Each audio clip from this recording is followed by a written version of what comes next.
Buenos días, buenas tardes, muy buenas noches, dependiendo del horario en el que tú nos estés escuchando en estos momentos, para los que se encuentran en sala, las que se encuentran en sala. Hoy abundan las amadas hermanas, qué bendición. Brillan por su ausencia los caballeros. Les mandamos un saludito por acá.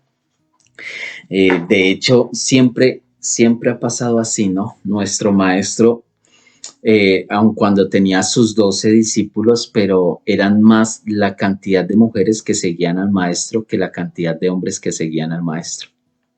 De hecho, las mujeres fueron pieza clave y fundamental en el ministerio de nuestro amado Yeshua. Bueno, mis amados, hoy nos encontramos en uno de esos textos. Yo siempre, casi que siempre digo lo mismo, pero es que la palabra es tan viva, es tan eficaz, es tan especial que yo siempre que me voy a sentar a meditar en las escrituras, me toca rascarme la cabeza y decir, uy, uy, uy, tremenda esta palabra. Nosotros nos encontramos escudriñando hoy jueves el Evangelio según San Mateo, estamos leyéndolo, estamos repasándolo, meditando, haciendo una lectura general, no estamos haciendo una exégesis con profundidades y con raíces y con una cantidad de cosas porque el tiempo no nos da y necesitamos tener un evangelio un poco más práctico para aquellas personas que necesitan comprender la practicidad del evangelio. Ya cuando nos encontremos quizás estudiando para poder ser ministros o preparándonos para algo más relevante en cuanto a los oficios y los menesteres del ministerio, pues ya será necesario sumergirnos en estudios más profundos. Pero la idea del devocional es tratar de encontrar la practicidad en el mensaje de las escrituras, en el mensaje del Señor para con nuestras vidas y así tener consejos prácticos para que día a día podamos crecer y fortalecer nuestra fe en el Señor. Estamos escudriñando el capítulo número 6 del Evangelio según San Mateo. Estamos en el Sermón del Monte y estamos haciendo un paréntesis, un entre comillas, en la oración que enseña el Padre, nuestro Señor Yeshua, que es el Padre nuestro. Y hemos estado viendo apartes de lo que verdaderamente viene a significar el Padre Nuestro, que cuando nosotros decimos, recitamos el Padre Nuestro, o de igual manera tenemos nuestra oración como modelo el Padre Nuestro, es más lo que el Señor nos quiso enseñar y de lo que nosotros tenemos que tener presentes cuando nosotros vamos a dirigirnos al Señor. Y Él nos enseña este modelo de oración y Él dice que cuando nosotros vayamos a hablar con el Padre, cuando nosotros vayamos a tener nuestra comunión con el Padre, y Él dice, cuando ustedes hablen con el Padre, háganlo de la siguiente manera. Y empieza el Padre Nuestro. Y nosotros estamos aprendiendo lo que es, hágase tu voluntad, ¿no? Estamos en el verso número 10, donde dice, venga a nosotros tu reino, hágase tu voluntad como en el cielo, también en la tierra. En esa parte nos habíamos quedado en nuestra clase anterior. Y para todavía seguir reforzando esta parte, porque es que es demasiado importante, es muy relevante, es muy significativo lo que significa, valga la redundancia, que la voluntad del Padre, como se hace en el cielo, que también se haga acá en la tierra. Perdón. Y a veces nosotros lo decimos y lo hemos repetido tanto que le hemos perdido o se le ha perdido el valor a lo que significa esa frase, que la voluntad del Padre se haga acá en la tierra de la misma manera en como la voluntad del Padre se hace en el reino de los cielos. Hay algo que pertenece a la religiosidad, que pertenece al ritualismo y que nos hace a nosotros perder la noción de la espiritualidad. Y es lo siguiente, resulta que cuando nosotros repetimos tanto algo al punto de llevarlo a una vana repetición, el, el poder en nosotros de lo que se está diciendo empieza a perder valor. Me explico mejor. Hay, por ejemplo, colocando ejemplos de lo que estoy tratando de significar y hacia dónde vamos luego a llevar el mensaje. Cuando nosotros decimos la palabra amén, amén es una palabra que significa, es como un sello. Amén es como cuando alguien daba un decreto y sellaba ese decreto como con un símbolo real, con un sello real, como diciendo que lo que se había terminado de escribir llevaba ese sello y así se debía de ejecutar, así debía de ser. Cuando uno dice amén, uno está diciendo que eso que se está diciendo se cumpla, sea una realidad. El amén es más como una ratificación, como un aseguramiento de eso que se está diciendo. Y resulta que en un sector de la iglesia, no voy a decir apellidos, solamente vamos a decir los nombres y vamos a evitar los apellidos para que no vayamos de pronto se dice el milagro, más no el santo. Resulta que hubo un sector, una parte de la iglesia que normalizó muchas palabras que son del ámbito sagrado, que tienen una relevancia en el mundo espiritual, pero que se repitieron tanto y se repitieron tanto que en la mente de las personas ya no causaba el mismo efecto que se debe de suponer causa la palabra, en el caso del amén. Entonces, como sonaba tan bonito y como se escuchaba tan bonito, se le invitó incluso, y aquí tienen que ver culpa mis amados hermanos consiervos ministros, donde incluso ellos mismos animaban al pueblo a decir amén, amén, amén a todo. Entonces terminaban una frase, una oración y amén.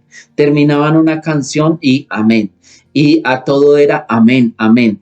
Y se repitió tanto y se repitió tanto que la misma palabra empezó, no por esencia de la palabra, sino en la vida de las personas, a convertirse más en una muletilla, en una palabra como para adornar, como para decorar, como para que se escuchara bonito, sin saber lo que verdaderamente, o sea, perdiendo la noción de lo que verdaderamente significaba la palabra amén.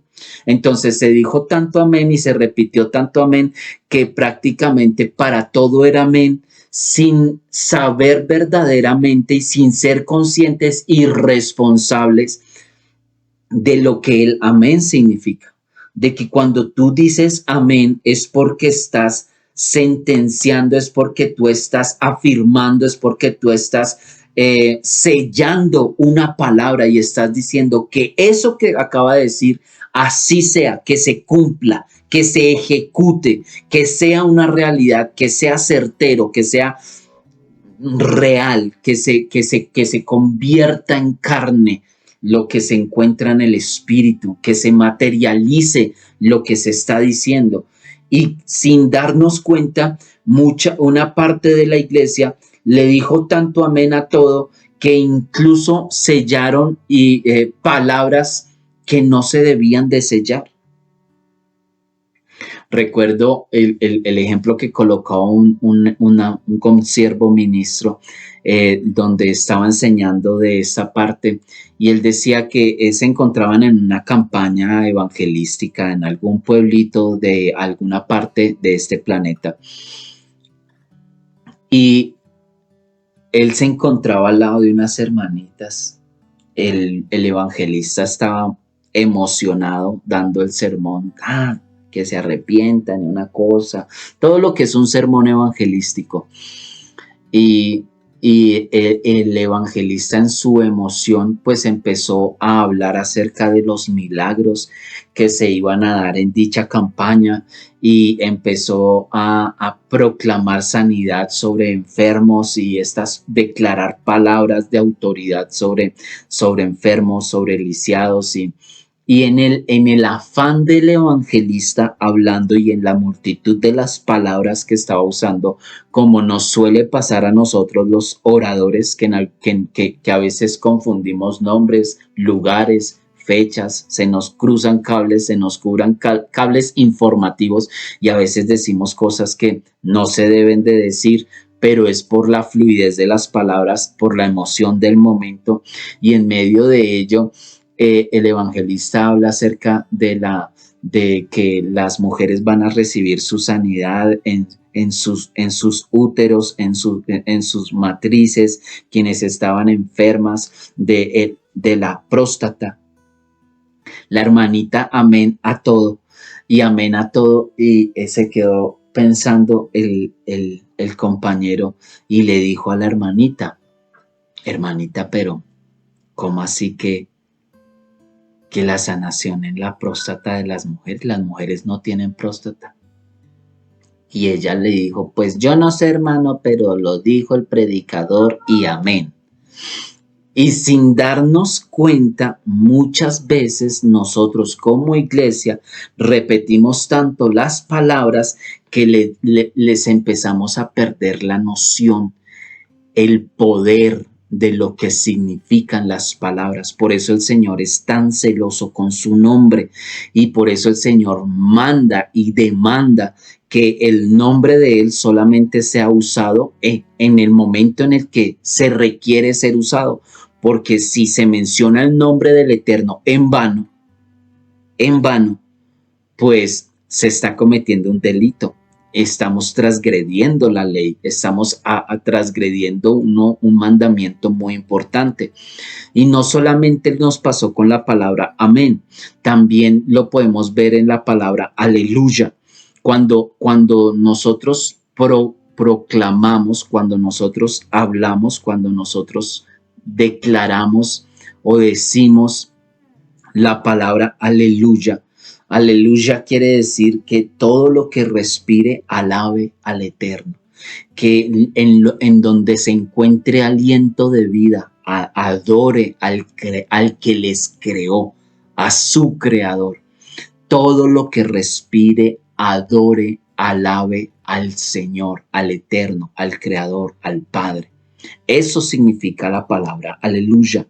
Es una palabra que, así como la palabra amén, es una palabra que en todos los idiomas significa lo mismo. Así como aleluya en todos los idiomas significa lo mismo. De igual manera como debe de ser el nombre del Eterno, que en todos los idiomas signifique lo mismo, porque es un lenguaje universal, porque es un lenguaje sagrado, porque es el lenguaje del Eterno y porque en el lenguaje del Eterno hay ciertas palabras que se han venido pasando para nosotros, que nosotros las usamos, pero que no deben de ser para que nosotros las convirtamos en muletillas o en palabras para adornar nuestros mensajes, para que nos digan y nos vean y digan, wow, qué espiritual es el hermano, qué espiritual es la hermana, cómo conoce el lenguaje espiritual. Y empieza a perder la noción, la importancia, la relevancia, la palabra, no como tal la palabra que pierda su poder, sino que en nosotros se repite tanto, se habla tanto, se dice tanto, que pierde su valor en nosotros, ¿no? Entonces vemos personas que repiten el nombre del Señor cuantas veces quieren, lo mencionan y uno les escucha hablar y por la misma boca que acaban de dar, de decir o de invocar el nombre del Creador o el nombre del Señor, por esa misma boca también están maldiciendo al uno, también están maldiciendo al otro. En una misma conversación nosotros podemos encontrar que invocan, entre comillas, el nombre del Señor, pero no porque verdaderamente sientan una honra sobre el nombre, sino porque se convirtió ya en muletilla, se convirtió ya en una palabra para decorar, para adornar. Ay, no, sí, amén, amén, hermano, amén, hermano, amén, hermano. Ay, aleluya, aleluya, aleluya.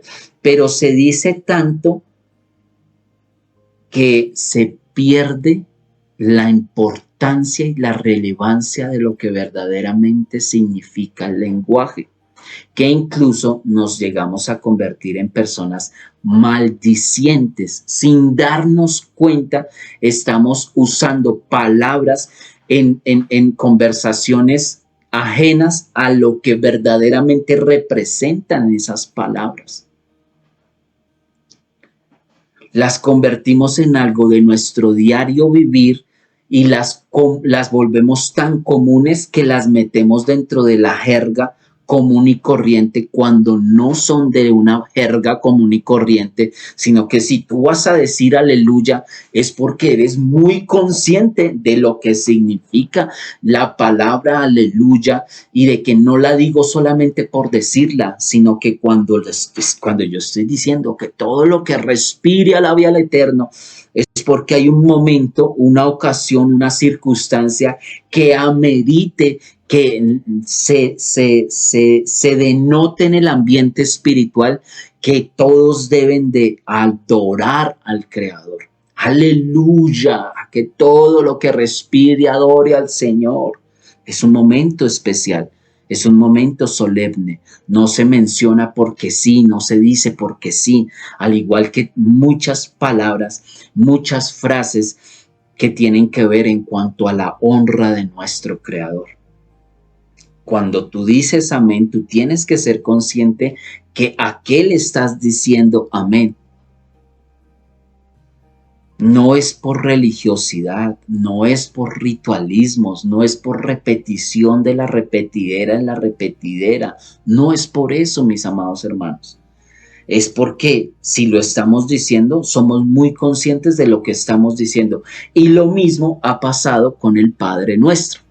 Como en la mayoría de pronto de los pueblos de habla hispana fueron adoctrinados y fueron adiestrados con lo concerniente al catolicismo.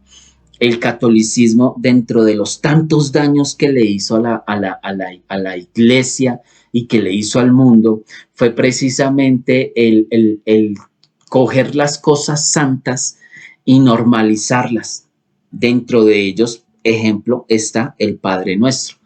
Para el católico o los católicos, el Padre Nuestro es un rezo, no es una oración, sino que es un rezo. Y se lleva a donde se llevan todas las religiones, a la repetición de la repetidera, de la repetidera, de la repetidera. Entonces, cuando uno era niño, para los que nacieron y crecieron de pronto en el catolicismo, bajo la doctrina del catolicismo, si tú te equivocabas, te decían, bueno, tienes que decir tantos Padres Nuestros y tantas Aves Marías y tantas Ángel de mi guardia, un ejemplo. Tanto 50 o 100 o 200 dependiendo de la falta y salían del confesionario y se confesaban y entonces el curita o el sacerdote le decían, bueno, tiene que decir X cantidad de Padres Nuestros y empezaba uno. Padre nuestro que estás en el cielo, santificado. Como que el que lo dijera más rápido, pues más rápido se salía del castigo. Entonces, si tenías que decir 100 Padres Nuestros, pues imagínate cuánto tiempo te ibas a demorar y entre más rápido lo dijeses, pues más rápido tú salías de tu castigo y empezaba la repetición de la repetidera. Y Padre nuestro que estás en el cielo, santificado. En la tierra como en el cielo, santificado. Amén. Ya. Se decía tan rápido que el poder de cada frase y de cada oración se perdía en el afán de la repetición. Entonces, si nosotros escuchamos tanto el Padre Nuestro, lo tenemos grabado en nuestra memoria, casi que en nuestra genética ya está implícito el Padre Nuestro, pero como una palabra ritualista y una repetición de una repetidera que se nos olvidó a nosotros que cada frase y cada fragmento del Padre Nuestro trae una verdad doctrinal a nuestras vidas. Que cuando nuestro Señor Yeshua habló del Padre Nuestro, lo habló como un modelo en cuanto a las cosas que nosotros tenemos que tener presentes cuando vamos a orar. Y si nosotros llegamos y decimos, venga a nosotros tu reino. Eso fue lo que estuvimos viendo en nuestra clase pasada, ¿no? Lo que significa hágase tu voluntad. Pero es que viene y tras del hecho, en la frase nos la enseña el Señor terminándola de la siguiente manera. Que la voluntad del Padre se haga en nuestras vidas, así como en el reino de los cielos se hace la voluntad del Padre, que de la misma manera la voluntad del Padre se haga acá. O sea, la voluntad del Padre en el reino de los cielos es ley. Es decreto. Se cumple porque se cumple. Pase la hierba, séquese la hierba, marchítese la flor, pase lo que pase, cielos y tierra, mares y todo pase, pero la palabra del Eterno se cumple porque se cumple, es ley, es decreto directamente del que se encuentra sentado en el trono, de la máxima autoridad. En el reino de los cielos, el Eterno da una orden y se ejecuta en cuestión de así es y punto. Nadie cuestiona la voluntad del Padre en el reino de los cielos. En el reino de los cielos todos saben quién es el Eterno. Ellos no tienen conflicto con ¿será que sí ese es el camino? ¿Será que la voluntad que demanda el Padre es buena? ¿Y qué tal sí? ¿Y qué tal sí? Y los que cuestionaron la voluntad del Padre en el reino de los cielos ahora están caídos. Quienes cuestionaron las ordenanzas del Eterno en el reino de los cielos ahora están encarcelados en prisiones esperando su juicio. Porque es muy terrible que el empleado, es muy complicado que el administrador, es muy complicado que el gerente, es muy complicado que el celador de la empresa y que todos los que trabajan en la empresa vayan a querer poner su voluntad por encima de la voluntad del dueño de la empresa. Cuando el dueño de la empresa, que fue el que llevó la empresa hasta donde la llevó, cuando el dueño de la empresa da una orden, de ahí, desde el gerente para abajo, todos obedecen, porque es la voluntad del dueño de la empresa. Y si el dueño de la empresa quiere acabar con la empresa, es voluntad del dueño de la empresa, porque es el dueño de la empresa. Y la voluntad del dueño no se cuestiona, sencillamente se le está pagando, se le contrató para obedecer a sus autoridades y que la empresa marche como debe de marchar. No se cuestiona esa parte. Lo mismo, no, de una manera todavía más importante y más relevante pasa en el reino de los cielos. Si el Eterno da una orden, esa orden se ejecuta y punto. No se cuestiona la orden. ¿Por qué el Señor llamó a Abraham como el padre de la fe? Porque Abraham viene a ser ese ejemplo para nuestras vidas. Y es porque precisamente Abraham no cuestionó la orden del Eterno. Eso se llama obediencia. Y estar dispuestos nosotros a hacer la voluntad del Eterno se requiere una obediencia incondicional, una obediencia completamente rendida. Abraham, venga. Abraham, todavía no era Abraham. Abraham, venga. Abraham, necesito que salga de su tierra, de su parentela, y que vaya a la tierra a la que yo le voy a mostrar. Voy a hacer de usted una nación grande. Le voy a dar a usted una descendencia grande. Abraham ya tenía su edad, ¿no? Y entonces nos narra a nosotros las escrituras que Abraham empezó a colocarle peros al Señor. Uy, pero ¿a qué tierra? Pero ¿a qué tan lejos queda? Pero no, eso no nos narra a nosotros las escrituras. Dice que Abraham dijo, heme aquí, y salió de su tierra y de su parentela. Aunque Abraham obedeció a medias, porque Abraham se llevó consigo a su papá y se llevó consigo a su sobrino cuando el Señor le dijo, salga de su tierra y de su familia, de su parentela, porque la familia de Abraham pertenecía a una orden de ciertos personajes que eran los que fabricaban los ídolos de la ciudad en la que se encontraban. Y el Señor necesita sacar a Abraham de toda esa idolatría, necesita sacar a Abraham de todo ese pasado, de toda esa influencia para poder hacer una nueva nación, para entregarle una nueva tierra a la descendencia de Abraham. Y es más, Abraham es uno de esos que murió solamente saludando la promesa de parte del Padre, porque la promesa de parte del Padre en Abraham no se cumplió. Se viene a cumplir casi que 2 generaciones más adelante. En cuanto a la tierra prometida, ¿no? Porque en cuanto a promesas, pues sí, Abraham alcanzó a compartir la niñez y quizás parte de la adolescencia y de la juventud de Isaac, su primogénito, en quien reposaba la promesa.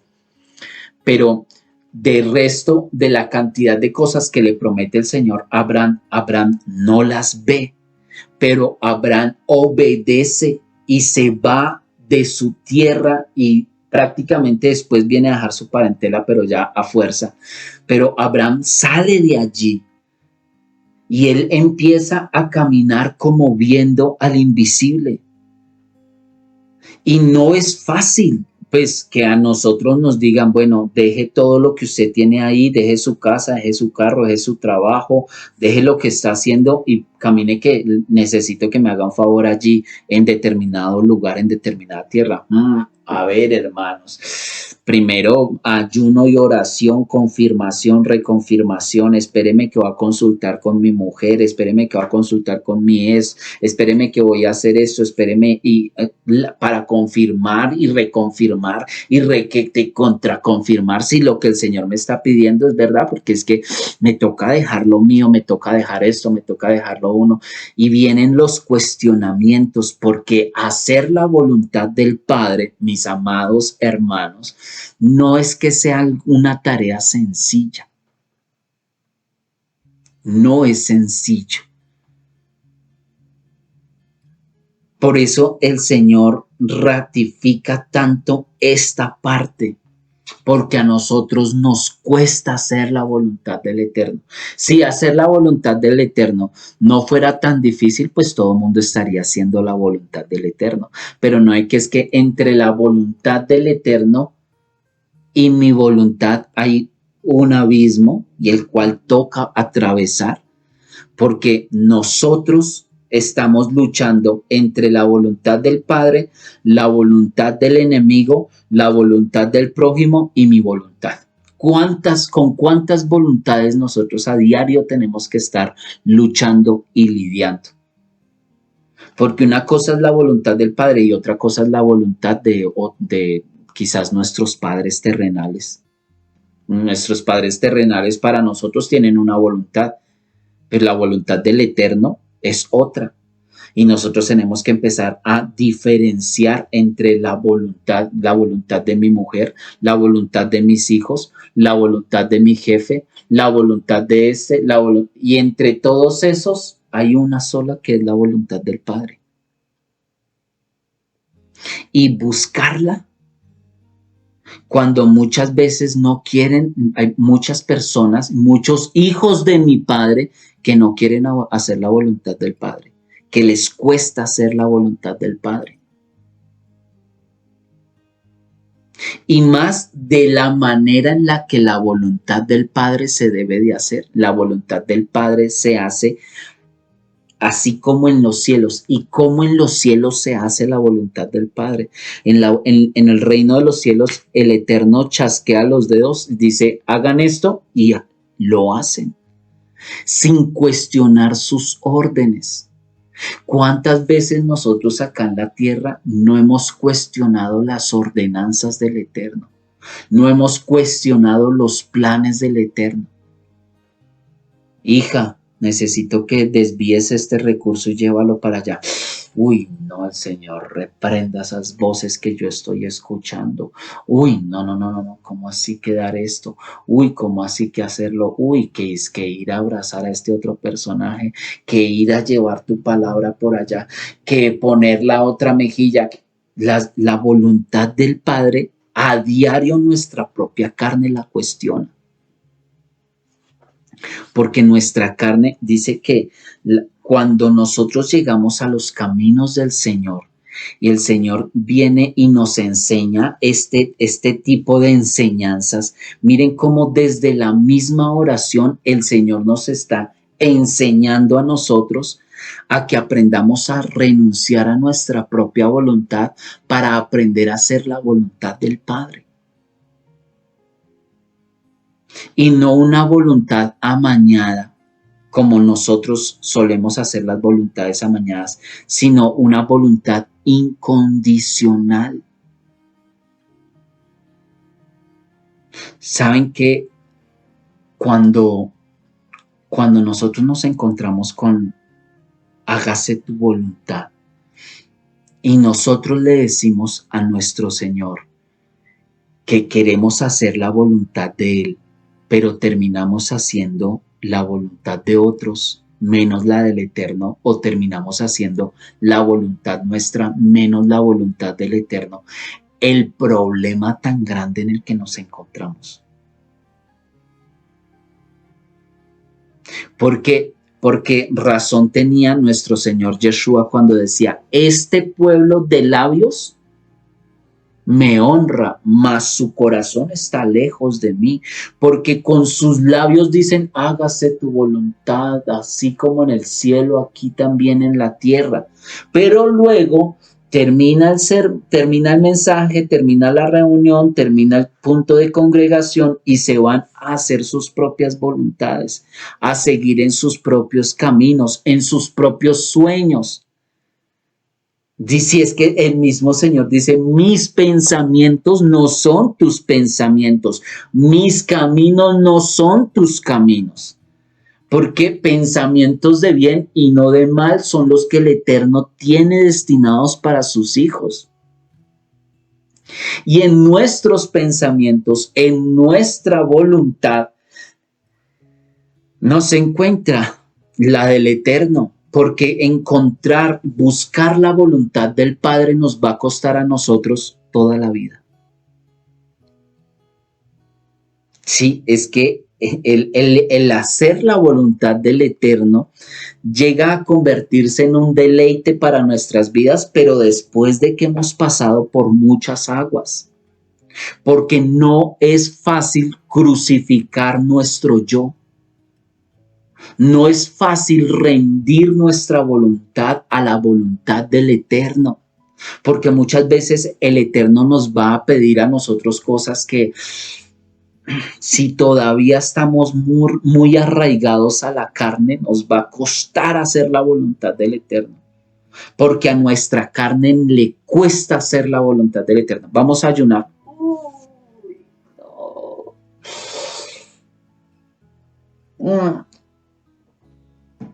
Es que tengo úlcera. es que tengo esto, es que tengo lo uno, es que tengo lo otro. Y nos cuesta hacer un día de ayuno, que es voluntad de parte del Padre para fortalecimiento de nuestras vidas. Ven, vamos a orar.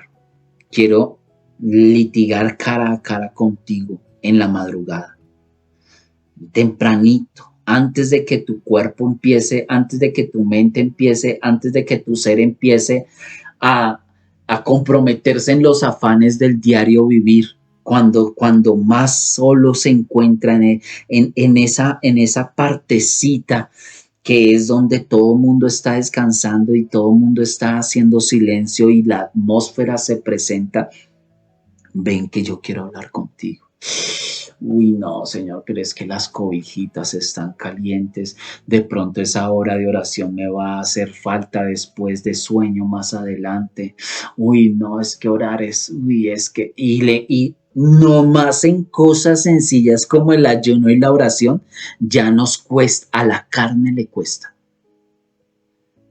Y estoy hablando con los hermanos que tienen esa lucha, ¿no? Ya con los que son, mejor dicho, hermanos de ayuno y de oración, de intercesión, de vigilia y de todo esto, pues es un deleite para ellos porque ya son soldados avanzados, ya están en otro nivel, ya las luchas de esos soldados son diferentes. Pero en la primera instancia, nosotros le decimos al Señor, hágase tu voluntad como en el cielo, aquí también en la tierra, y la voluntad del Señor es que fortalezcas tu vida espiritualmente, que empieces a menguar a tu carne y empieces a crecer en tu espíritu, pero no más en cosas tan sencillas como el ayuno y la oración, ya nos cuesta hacer la voluntad del Padre. Y eso que estamos hablando de nivel básico. Porque de ahí en adelante, en la medida en la que nosotros vamos creciendo, en esa misma medida nosotros vamos asumiendo responsabilidades en cuanto a la voluntad del Eterno que se cumpla acá en la tierra. Pero hemos repetido tanto el Padre Nuestro y lo hemos dicho y lo hemos hablado y lo hemos mencionado y lo hemos estudiado y lo hemos visto por un lado y lo hemos visto por el otro y está escrito en carteles y lo hemos escuchado por un, que perdemos la importancia y la noción de lo que verdaderamente el Maestro nos está enseñando a través del Padre. Y en una de ellas, aquí nomás en la parte de la voluntad, el que nos lo está enseñando con tal convicción de que Él ha venido aquí a la tierra por la voluntad del Padre. O sea, es que cuando nuestro Señor Yeshua nos está enseñando el Padre Nuestro, nos lo está enseñando porque Él mismo lo está practicando. La voluntad en el reino de los cielos era que Yeshua viniera para ser el Mesías. Yeshua cumpliendo la voluntad del Padre, sujetándose a la voluntad del Eterno, porque es que Yeshua no estuvo acá ni vino acá por su propia voluntad. Quien envió la luz a este mundo fue el Eterno. Quien envió al Cordero, quien envió al Mesías fue el Eterno. Y nuestro Señor Yeshua ha venido, llegó y vino aquí a la tierra por voluntad del Padre. Por eso cuando Él está en Getsemaní sigue afirmándolo y sigue diciéndolo, Señor, si es posible pasa de mí esta copa, pero eso sí, no, tu voluntad, la voluntad del Eterno. Así como fue en el reino de los cielos, así se estaba plasmando acá en la tierra con nuestro Señor Yeshua. Porque fue voluntad del Eterno. ¿Y quién más? ¿Quién no lo podía enseñar a nosotros mejor si no es aquel que fue obediente hasta la muerte, dice la Escritura? Y no cualquier muerte, sino una muerte de cruz. Que por eso mismo el Señor lo exaltó y le dio un nombre sobre todos los nombres. Porque Él fue el ejemplo de obediencia a la voluntad del Padre sin cuestionamientos. ¿Cuántas veces nosotros no hemos ido a cumplir la voluntad del Padre pero cuestionándolo? Señor, yo vengo a hacer tu voluntad. Bueno, yo quiero que vayas a tal lugar. ¿Será que esto sí es del Señor? ¿Qué tal que esto sea en mi carne y en mis emociones? Pero acabaste de ir a decirle al Señor que querías hacer tu voluntad. Claro, pero como tu voluntad va en contra de tu carne, porque nos suele pasar así. Por eso, para aprender a hacer la voluntad del Padre, primero necesitamos nosotros renunciar a nuestro yo, a nuestra carne. Pablo lo enseña más específicamente hablando cuando dice, con el Señor, con Cristo, con el Mesías, con el ungido, yo estoy juntamente crucificado. Ya no vivo yo, ahora vive el Eterno en mí. Para esto, miren, vamos a leer una parte que se encuentra en Romanos, la médula espinal del Evangelio, Romanos 8. Varias veces ya lo hemos compartido que hay tanta doctrina en la epístola de Romanos que se cree, los teólogos le llaman la columna vertebral del Evangelio, al libro de Romanos, ¿no? La carta de Romanos. Y el capítulo 8 como la médula espinal. Miren cómo Pablo habla en cuanto a esta parte del aprendizaje del hacer la voluntad del Eterno. En el capítulo 8 de Romanos dice, ahora pues, ninguna condenación hay para los que están en Yeshua HaMashiach. Verso 2, miren. Porque la ley del Espíritu de vida en el Mesías nos ha librado de la ley del pecado y de la muerte. Verso 3, porque lo que no pudo hacer la ley, ya que era débil por causa de la carne, lo hizo el Eterno enviando a su propio Hijo en semejanza nuestra, de carne pecaminosa, y por el pecado, y condenó al pecado en la carne, para que la exigencia de la ley fuera cumplida en nosotros, que no andamos conforme a la carne, sino conforme al Espíritu. Porque es muy diferente vivir conforme a la carne a vivir conforme al Espíritu. Porque en eso radica el crecimiento de nosotros como creyentes. En eso radica el crecimiento de nosotros como cuerpo del Mesías. En la medida en la que vamos reconociendo y vamos aprendiendo a menguar a nuestra carne para que nuestro ser espiritual empiece a crecer, a formarse, a desarrollarse. ¿Para qué? Porque mi espíritu está alineado al espíritu del Eterno y ellos dos se van a alinear a cumplir la voluntad del Eterno. Mas mi carne está alineada a la desobediencia, a la rebeldía, a la maldad, al no obedecer al Eterno, porque hay una condición, hay una guerra entre mi carne y mi espíritu. Y quien está en medio de esa guerra es mi alma. Y mi alma, si durante 30, 40 años mi vida fue completamente carnal, pues mi alma está más apegada a la carne y a morir a la carne para poder vivir al espíritu, eso es una transición y quizás esa transición nos cueste a nosotros toda la vida.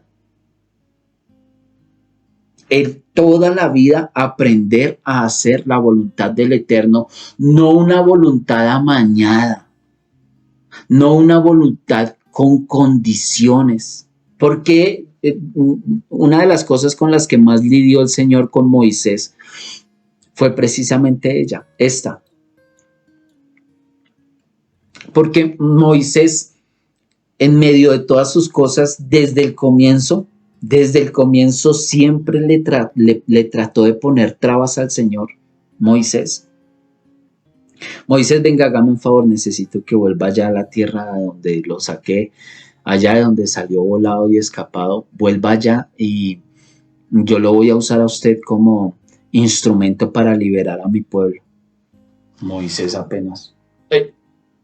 ¿Yo? Pe- pe- pe- pe- pe- pe- pe- pero si yo no hablo bien. Y desde ahí ya le empezó a colocar trabas. ¿Será que es que el Señor no sabía que Moisés no hablaba bien y que no era bueno en cuanto a la oratoria? Si el Señor ya lo sabía, pero con todo y eso, y lo estaba llamando. Porque es que el Señor no nos llama a nosotros teniendo en cuenta la condición que nosotros tenemos, sino teniendo en cuenta en Él lo que nosotros vamos a llegar a ser. Es que el Señor no nos ve a nosotros como nosotros nos vemos a nosotros mismos. Quizás nosotros nos veamos a nosotros mismos como fracasados, quizás nosotros nos veamos a nosotros mismos como débiles, quizás nosotros nos veamos a nosotros mismos como cobardes, quizás nosotros nos veamos a nosotros mismos como brutos, como fatuos, como necios, como buenos para nada, como barro, como gusanos, como eso, mejor dicho, hay una cantidad de calificativos para quizás como nosotros nos vayamos a ver o como nosotros nos veamos. Pero es que el Señor no nos ve a nosotros como nosotros nos vemos. Ustedes saben que si hay alguien que sepa de siembra y de cosecha, es nuestro Señor. Y que Él sabe muy bien en cuál es tu tierra, en dónde Él depositó su palabra. Y que si Él sembró en tu vida una semilla, una palabra, es porque Él sabe la calidad de tierra que tú eres. El Señor no veía a Abraham como el hijo y como el perteneciente a una de las familias que más dioses hacía allá en aquel entonces. Estamos hablando de las tierras sumerias. Abraham es llamado de Ur de los Caldeos. Es la segunda ciudad más importante del imperio babilónico en aquellos entonces. Y el Señor lo llama y el Señor no lo está viendo como es Abraham. El Señor lo llama y lo ve es precisamente lo que en sus manos Él puede ser. ¿Ustedes creen que el alfarero, cuando va a tomar el barro para hacer una cerámica, para hacer un jarrón, para hacer una vasija, lo ve en su estado como está? El artista nunca ve la materia prima como materia prima, la ve es pero como la está teniendo en su mente. El que está construyendo un edificio lo está viendo ya cómo va a quedar, así esté trabajando en los cimientos. Cuando el alfarero va a tomar la arcilla, a tomar el barro de la tierra, no lo ve en su estado bruto, porque el barro en un estado bruto quizás será un barro maloliente, porque hay arcillas que huelen a descomposición orgánica.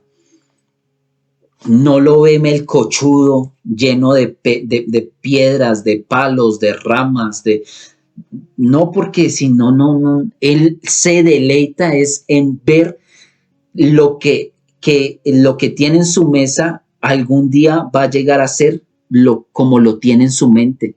Y él empieza a moldear la arcilla, a limpiarla, a sacarle todos los palitos que tiene, todos los mugres, todas las asperezas, y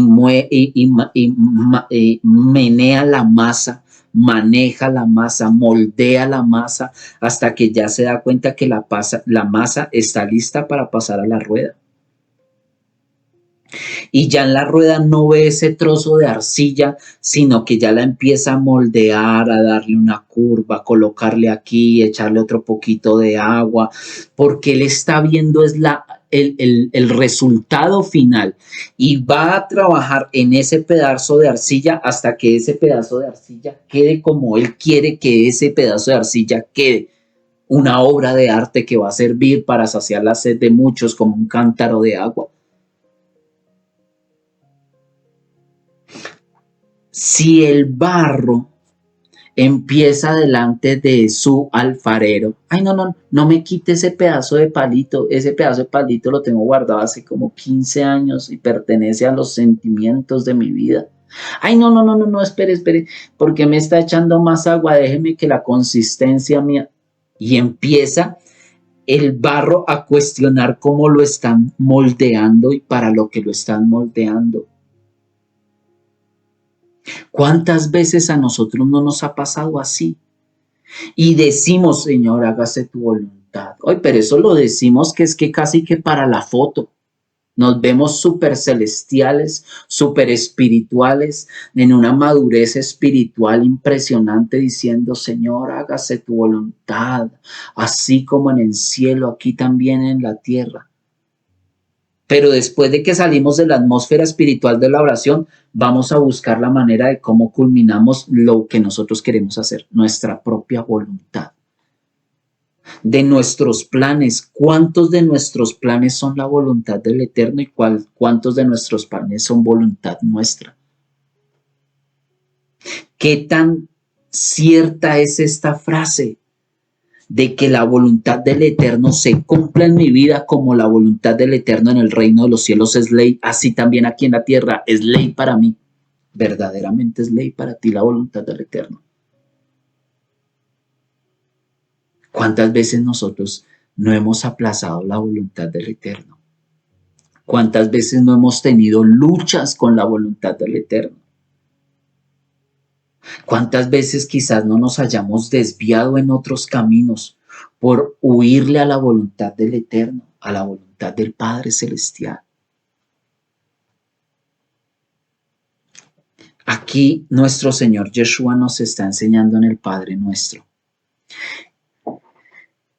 que vinimos a la tierra, adoptamos, pedimos la adopción, el rescate de nuestras almas y comenzamos una nueva vida. Somos nuevas criaturas, pero ¿para qué? Para hacer la voluntad del Eterno. Antes, en nuestra pasada vida, hacíamos lo que a nosotros bien nos parecía. Antes de que el Señor fuera Señor en nuestras vidas, nosotros vivíamos para nuestros propios deleites o quizás para los deleites de otros. Pero una vez que nosotros renunciamos a nuestra vida, renunciamos a nuestra carne, renunciamos a nuestro yo, es porque vamos a aprender a hacer la voluntad del Eterno. Porque nacer de nuevo para seguir haciendo lo que a nosotros se nos dé la regalada y soberana voluntad. Nacer de nuevo para seguir igual que antes. Entonces, ¿para qué nacimos de nuevo? Sí, ahora vivimos, pero para hacer la voluntad del Eterno y deleitarnos en su voluntad, no en la nuestra. Ni en la de allí, ni en la de allí. Es que ni siquiera tenemos que velar por hacer la voluntad de otros. ¿Cuál es la voluntad del Padre para tu vida?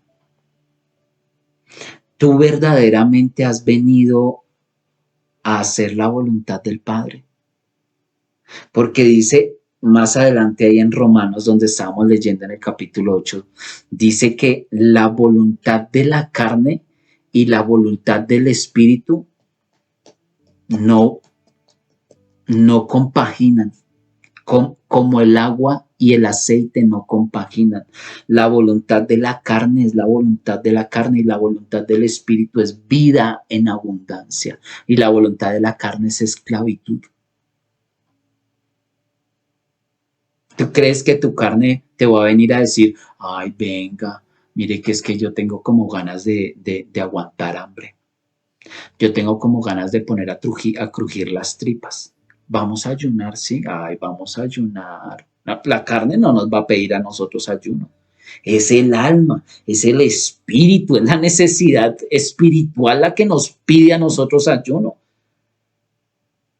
Es que la voluntad de la carne, ¿tú crees que la carne va a venir a decirnos a nosotros, ay, venga, vamos a orar?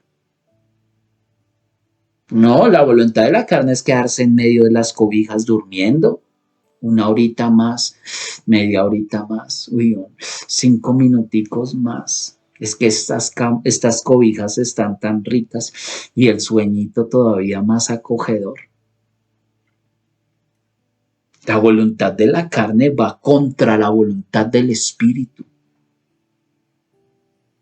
Y en esta parte de hágase tu voluntad como se hace en el cielo, que también se haga acá en la tierra, eso quiere decir que sea ley, ley tu voluntad, por encima de todo, por encima de cualquier cosa, tu voluntad es ley, y yo me deleitaré en tu ley, me deleitaré en tu voluntad. Wow. Hemos adquirido madurez espiritual. ¿Y cuántas veces nosotros no hemos dicho el Padre Nuestro? ¿Cuántas veces nosotros no hemos pasado por el Padre Nuestro? Y esa pequeña frase que muy posiblemente pueda que se vea como insignificante e inofensiva, hágase tu voluntad en mi vida, así como en el reino de los cielos tu voluntad es ley, y todos dicen, tú dices algo y ¡pum! Se ejecuta así, así también se acá en la tierra. En mi vida.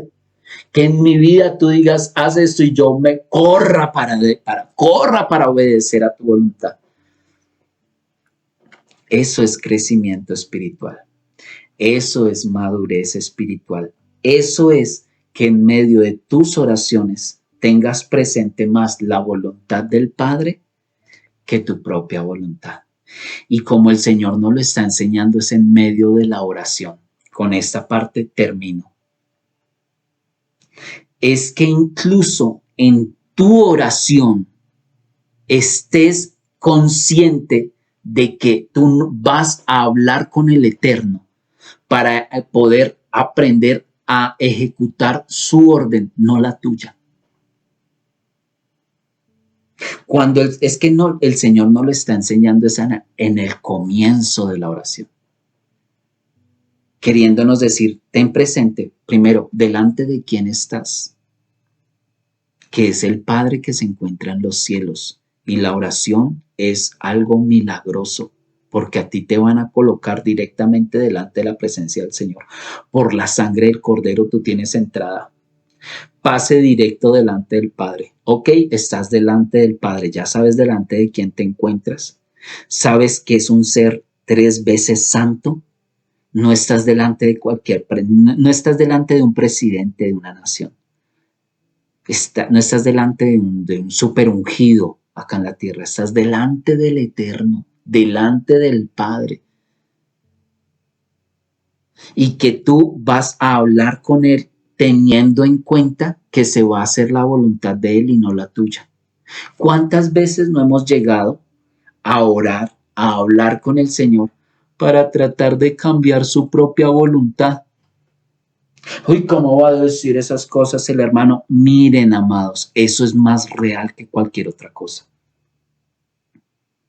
Que vamos delante de la presencia del Padre con una lista de peticiones, y en toda esa lista de peticiones a veces se nos olvida que intercedemos por todo esto, pero teniendo en cuenta de que se haga la voluntad del Padre. No venimos a cambiar tu voluntad, Señor. Venimos a aprender a aceptar tu voluntad. Eso es muy diferente a cuando nosotros vamos a querer mover la mano del Señor a punta de oraciones. Pero si es que la voluntad del Padre es esta, ¿por qué tú quieres desviarle la voluntad del Eterno? Si el Eterno ya declaró y ya dijo que esto iba a ser así. No, es que yo voy a cambiar la voluntad del Señor, es que yo quiero que sea esto, ¿sí? Como el joven que está pidiendo, Señor, por favor, yo necesito una esposa, yo no quiero estar más tiempo solo, y mira a Susanita cómo está de linda, pero eso sí, hágase tu voluntad, pero si es Susanita, qué bendición, porque es que Susanita, entonces, en la misma oración podemos estar teniendo nosotros esta pequeña primicia de ir a rendirnos en oración delante del Señor, pero para seguir haciendo nuestra voluntad o para que el Señor haga nuestra voluntad. y no la de Él. Por eso, antes de comenzar con el resto de peticiones, es necesario que se tenga presente que la oración y la comunión con el Señor, que nosotros podemos interceder delante de Él, pero que siempre tenemos presente que lo mejor es la voluntad del Padre y no la voluntad nuestra. Padre nuestro, muchas gracias te damos por darnos la oportunidad de meditar hoy en tu palabra, una porción más, una frase más. Gracias, Señor, porque era necesario meditar en esta parte, no tragar entero, no seguir con vanas repeticiones, sino ser muy conscientes de nuestra oración delante de ti. Ser muy conscientes delante de quienes nos encontramos. Y que es tu voluntad, Señor, la que debe de primar en nuestras vidas, porque nuestra voluntad no nos van a llevar a situaciones buenas. Ya lo vivimos en carne propia, hacia dónde nos lleva nuestra propia voluntad. Enséñanos, edúcanos, ayúdanos a ser siervos obedientes, hijos obedientes a tu voluntad. Entender y comprender que tu voluntad es buena, que tu voluntad es agradable y que tu voluntad es perfecta. Así a nosotros no nos parezca. Gracias, Espíritu Santo, por acompañarnos en medio de la oración, de la intercesión, en medio de la comunión, del derramamiento de lágrimas delante de tu presencia. Gracias, amado Yeshua, por el ejemplo que nos has dado y por ser ese puente para llegar a nuestro Padre Celestial. Bendito seas tú, eterno Señor, porque tu voluntad es buena, agradable y perfecta. Amén y amén.